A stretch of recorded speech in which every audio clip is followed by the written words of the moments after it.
Halo semuanya, pada pertemuan kali ini saya akan jelaskan tentang penggunaan XLOOKUP. Jadi XLOOKUP ini merupakan pengembangan daripada rumus VLOOKUP dan HLOOKUP sebelumnya. Nah, XLOOKUP ini memiliki lebih banyak kelebihan. Nah, saya akan langsung bandingkan pada video ini dengan penggunaan VLOOKUP. Misalkan kita mempunyai tabel tujuan, kode, kelas, dan harga.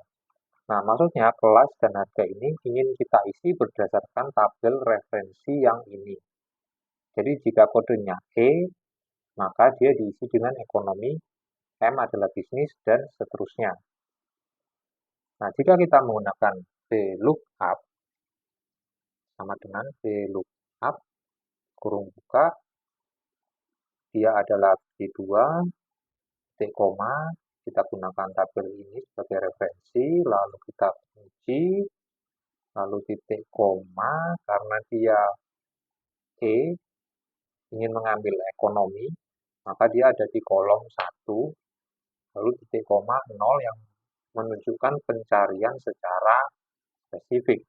Kita tekan enter, nah maka tidak akan bisa dilakukan. Nah, karena ini adalah kelemahan daripada VLOOKUP. Jika kode atau tabel referensi acuan, yaitu kode yang kita gunakan sebagai acuan untuk mengisi kelas dan harga, itu ternyata terletak tidak pada kolom pertama di tabel referensi, maka itu akan membuat rumusnya menjadi error. Nah, sehingga jika kondisinya seperti ini, tidak bisa menggunakan VLOOKUP. Mau tidak mau harus solusinya adalah mengubah tabel ini. Nah, jika kondisi tabel ini ternyata misalkan di lapangan itu faktanya cukup banyak, nah mungkin tidak bisa semudah itu diganti. Nah, kebetulan kalau ini datanya sangat kecil, sangat sedikit, nah bisa saja ya. Tapi kita akan mencoba menggunakan solusi andai kata misalkan ini datanya ada banyak. Nah, maka sebaiknya kita bisa pakai saja XLOOKUP. Jadi XLOOKUP itu tidak membutuhkan kode referensinya itu harus di kolom pertama ya. Tapi bisa di kolom mana saja. Dan penginputan rumusnya itu juga langsung lebih mudah. Jadi dia akan bisa mencari sesuai namanya ya, X. Jadi bisa pencarian secara menyilang. Nah, rumusnya kita bisa langsung masukkan sama dengan X lookup kurung buka. Nah, kita langsung menggunakan kode yang sama ya, yaitu B2 sebagai acuan untuk mencari pengisian kelas dan harga. Titik koma. Nah, di sini kita bisa langsung blok yang ini. Kode referensinya kita kunci, gunakan sel absolut, lalu titik koma.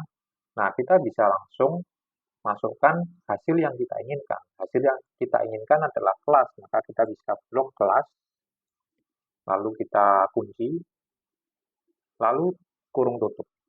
Nah, cukup seperti ini saja rumusnya, lalu enter. Nah, akan terisi ekonomi. Nah, untuk selanjutnya bisa langsung di copy rumusnya. Nah, ternyata sudah benar. Nah, demikian adalah kelebihan dari XLOOKUP. Nah, namun sayangnya XLOOKUP ini baru bisa digunakan ketika kita menggunakan Microsoft 365 atau kita menggunakan versi Microsoft Excel yang tahun 2021. Nah, kebetulan kalau saya ini menggunakan Google Spreadsheet. Ya, jadi di Google Spreadsheet itu ternyata sudah bisa VLOOKUP. Maaf, maksud saya sudah bisa XLOOKUP. Ya, VLOOKUP, HLOOKUP, XLOOKUP semuanya sudah bisa di Google Spreadsheet.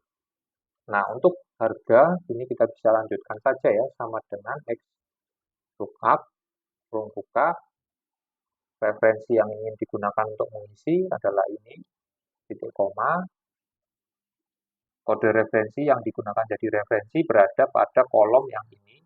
Nah, kita langsung blok saja, lalu kita buat sel absolut, lalu titik koma, hasil yang diinginkan adalah mengeluarkan harga. Maka kita bisa pilih kolom yang ini, lalu kita kunci, lalu kita kurung tutup, dan enter. Nah, langsung dia kalau di Google Spreadsheet bisa suggested autofill ya, kita bisa langsung klik aja, Nah, akan langsung keisi otomatis. Nah, sekian video tutorial tentang XLOOKUP. Terima kasih dan semoga bermanfaat.